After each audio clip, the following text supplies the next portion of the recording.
दोस्तों आज की इस वीडियो में बात करेंगे मीन राशि वालों के सितंबर महीने के संपूर्ण राशिफल के बारे में। यह महीना मीन राशि के जातकों के लिए उतार चढ़ाव से भरा रहने की संभावना है। आपकी राशि में पूरे महीने राहु महाराज की उपस्थिति होने से आपको सही और गलत में पहचान करने में समस्या हो सकती है। इस कारण से आप अपने मित्रों के बुरे बन सकते हैं। इसलिए अपनी वाणी पर संयम रखें और जो कुछ कहे उसे पूरा अवश्य करें। किसी से झूठा वादा करने से बचें। करियर के क्षेत्र में यह महीना ठीक ठाक रहेगा। आपको यात्राओं से और अपने साथ काम करने वाले सहकर्मी में उसे लाभ होगा। व्यापार में उतार चढ़ाव के बीच लाभ के योग बनेंगे।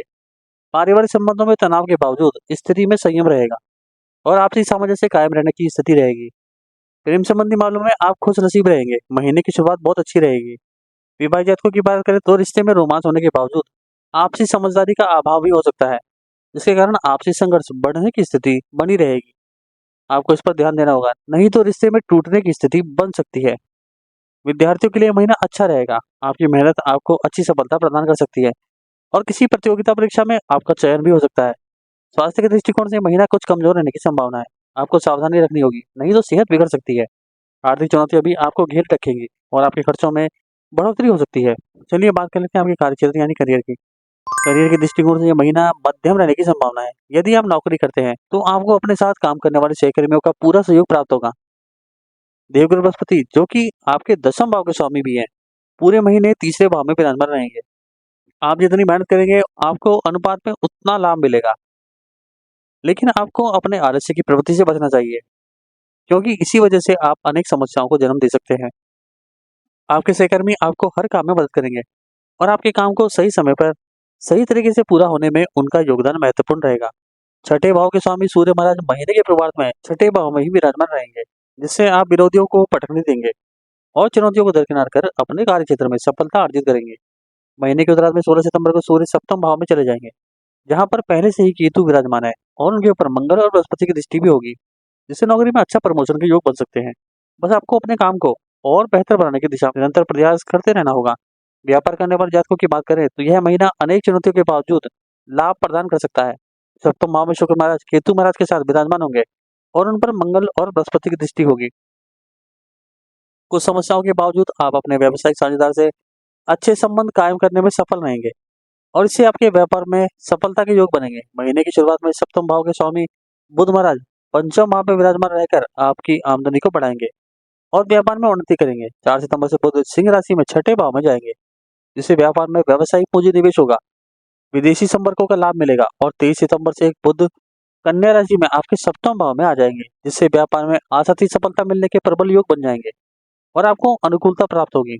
चलिए बात कर लेते हैं आपकी आर्थिक स्थिति के बारे में। यदि आपकी आर्थिक स्थिति को देखा जाए तो यह महीना आपके लिए उतार चढ़ाव से भरा रहने वाला है। महीने की शुरुआत में बुध महाराज पंचम भाव में बैठकर एकादश भाव को पूर्ण दृष्टि से देखेंगे, जिससे आपको व्यापार से और अन्य स्थितियों से लाभ प्राप्त हो सकता है। इसके अधिक देवगुरु बृहस्पति महाराज पूरे महीने तीसरे भाव में बैठकर आपके एकादश भाव को देखेंगे और आपकी आर्थिक उन्नति करेंगे।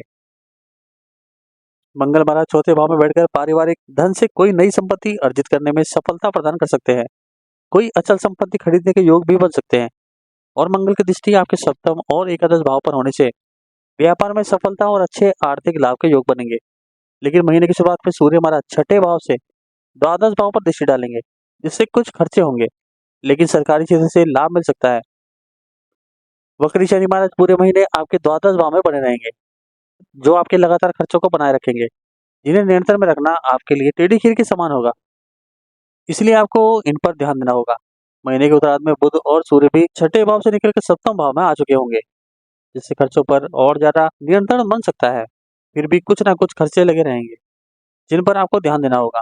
राहु आपकी ही राशि में विराजमान रहकर आपको अव्यवस्थित बना सकते हैं, इसीलिए यह सब देखें कि कहाँ आप गलत जा रहे हैं। उन स्थितियों को संभालें ताकि अच्छी आर्थिक स्थिति बनी रह सके। चलिए बात करते हैं आपकी हेल्थ यानी स्वास्थ्य की। यह महीना स्वास्थ्य के दृष्टिकोण से ज्यादा अनुकूल दिखाई नहीं दे रहा है। आपकी राशि स्वामी तीसरे भाव में विराजमान रहेंगे, जो ज्यादा अनुकूल और ज्यादा प्रतिकूल दोनों ही रूप से सही नहीं कहा जा सकता। यह एक मध्य स्थिति है, लेकिन आपकी राशि में पूरे महीने राहु के उपस्थित होना यह दर्शाता है कि आप अपने स्वास्थ्य के प्रति लापरवाह हो सकते हैं और स्वयं के प्रति लापरवाही बरतना आपके स्वास्थ्य के लिए अनुकूल नहीं रहेगा और आप बीमारियों की चपेट में आ सकते हैं। शनि महाराज वक्री अवस्था में पूरे महीने आपके द्वादश भाव में बने रहकर स्वास्थ्य को बिगाड़ सकते हैं। आपके पैरों में चोट लग सकती है अथवा मूंछ लगने की स्थिति उत्पन्न हो सकती है। आंखों से एलर्जी, आंखों से संबंधित समस्याएं परेशान कर सकती हैं। इसके अतिरिक्त कंधों में दर्द, जोड़ों में दर्द जैसी स्थिति जन्म ले सकती है। आपको सावधानी रखनी होगी। यह महीना कमजोर हो सकता है। आप स्वयं भी अपना ध्यान रखकर स्वयं को बेहतर बना सकते हैं। चलिए बात करते हैं आपके प्रेम और वैवाहिक जीवन की। यदि आप किसी प्रेम संबंध में हैं, तो यह महीना आपके लिए ठीक-ठाक रहने की संभावना है। महीने की शुरुआत में बुध महाराज आपके पंचम भाव में विराजमान रहेंगे, जो आपके प्रेम प्रदर्शन को मजबूत बनाएंगे। आप अपने प्यार का भरपूर इजहार करेंगे, जिससे आपकी प्रीतम के दिल में आपके लिए विशेष जगह बनेगी। आपसी मीठी बातों से आपका रिश्ता और परिपक्व होगा। 4 सितंबर से यही बुध छठे भाव में चले जाएंगे, जिससे कुछ कहासुनी और आपसी संघर्ष हो सकता है। एक दूसरे को उल्टी सीधी बातें कह सकते हैं। इस दौरान आपका कोई मित्र सहयोगी की भूमिका निभाएगा और आपके रिश्ते को और बेहतर बनाने में मदद करेगा। महीने के उत्तरार्ध में स्थितियां ठीक ठाक रहेंगी, लेकिन यह महीना आपको यह समझाएगा कि आपको एक दूसरे को पर्याप्त समय और महत्व देना चाहिए, क्योंकि रिश्ते के लिए दोनों ही आवश्यक हैं और दोनों की सोच और आपसी सामंजस्य की सबसे ज्यादा आवश्यकता है। विवाहित जातकों की बात करें तो महीने के प्रभाव में शुक्र महाराज केतु के साथ सप्तम भाव में विराजमान रहेंगे और उनके ऊपर मंगल और बृहस्पति की दृष्टि होगी, इसलिए रिश्ते में रोमांच भी रहेगा। लेकिन कहासुनी और शक या गलतफहमी भी जन्म ले सकती है, लेकिन बृहस्पति महाराज की कृपा से रिश्ता बना रहेगा। 18 सितंबर से शुक्र भी तुला राशि में अष्टम भाव में चले जाएंगे, जिससे ससुराल में किसी शादी पार्टी या फंक्शन में शामिल होने का मौका मिल सकता है। पारिवारिक जीवन में संतुष्टि आएगी और आपको जीवन साथी से कुछ बातों को स्पष्ट कर लेना चाहिए, जो आपके मन में बहुत लंबे समय से चल रही है। बुध 23 सितंबर से सप्तम भाव में आकर आपके रिश्ते को और मजबूत बनाएंगे। चलिए बात कर लेते हैं आपकी पारिवारिक स्थिति के बारे में। यह महीना पारिवारिक तौर पर मध्यम रूप से फलदायक रहने की संभावना है। दूसरे भाव के स्वामी मंगल महाराज पूरे महीने चतुर्थ भाव में विराजमान रहेंगे। इससे कुटुंब के लोगों का पूरा ध्यान आपके मकान और आपकी संपत्ति पर हो सकता है। इसको लेकर कुछ विचार विमर्श भी हो सकते हैं और मुंह जुबानी जंग भी हो सकती है। द्वादश भाव में बैठे वक्री शनि की दृष्टि पूरे महीने दूसरे भाव पर होने से आपके बाहरी व्यक्तियों के परिवार में हस्तक्षेप से बचना चाहिए, अन्यथा समस्याएं हो सकती हैं। आपके दादा और परदादा के माध्यम से आपको कुछ धन प्राप्त होने और पारिवारिक संपत्ति प्राप्त होने के योग बन सकते हैं, लेकिन परिवार में कुछ अशांति रह सकती है।